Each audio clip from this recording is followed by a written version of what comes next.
भारत की सबसे अमीर महिला जो कभी कॉलेज नहीं गई, पति की मौत के बाद संभाला पूरा कारोबार। 2 साल में ही 3 गुना से ज्यादा हुई संपत्ति। हम बात कर रहे हैं जिंदल ग्रुप की अध्यक्ष सावित्री जिंदल की, जो कि भारत की सबसे अमीर महिला हैं। फोर्ब्स बिलियनियर लिस्ट 2022 के मुताबिक सावित्री जिंदल की कुल संपत्ति 17.7 अरब डॉलर है। सावित्री की संपत्ति में सिर्फ 2 साल में ही 12 अरब डॉलर का इजाफा हुआ। वास्तव में उनकी संपत्ति 2 साल में 3 गुना से ज्यादा हो गई। सावित्री जिंदल का जीवन संघर्षों से भरा रहा। वे जब 55 साल की थीं, तब उनके पति ओम प्रकाश जिंदल की मौत हो गई। ओम प्रकाश जिंदल समूह के संस्थापक थे। ओम प्रकाश की मौत एक हेलीकॉप्टर दुर्घटना में हुई थी। इसके बाद उन्होंने अपने पति का कारोबार संभाला। दुनिया के अरबपतियों की लिस्ट में सावित्री जिंदल 126वें स्थान पर पहुंच गईं। इस साल दुनिया के सबसे अमीर लोगों की लिस्ट में 4 नए चेहरों के साथ 11 भारतीय महिलाओं ने जगह बनाई है।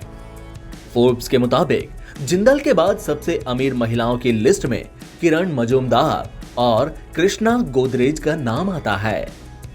कोरोना काल के दौरान साल 2019 और 20 में सावित्री जिंदल की संपत्ति 50% घट गई थी। इसके बाद केवल 2 साल में ही उनकी संपत्ति 3 गुना से अधिक हो गई। साल 2021 में जिंदल की संपत्ति 18 अरब डॉलर तक पहुंच गई। एक रिपोर्ट के मुताबिक सावित्री जिंदल कभी कॉलेज नहीं गईं। इसके बावजूद पति की आकस्मिक मौत के बाद उन्होंने ही पूरा कारोबार संभाला। सावित्री जिंदल कहती है कि जिंदल परिवार में अधिकतर महिलाएं घर की जिम्मेदारी संभालती हैं, जबकि पुरुष बाहर के काम देखते हैं। इसके चलते सावित्री को अपने पति का कारोबार संभालने में काफी मेहनत करनी पड़ी।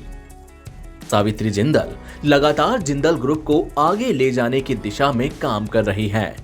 इनका जन्म 20 मार्च 1950 को हुआ था। इनका बचपन असम में तिनसुकिया शहर में बीता। इन्होंने ओम प्रकाश जिंदल से साल 1970 में शादी की। इनके पति हरियाणा सरकार में मंत्री और हिसार निर्वाचन क्षेत्र से हरियाणा विधानसभा के भी सदस्य रहे थे।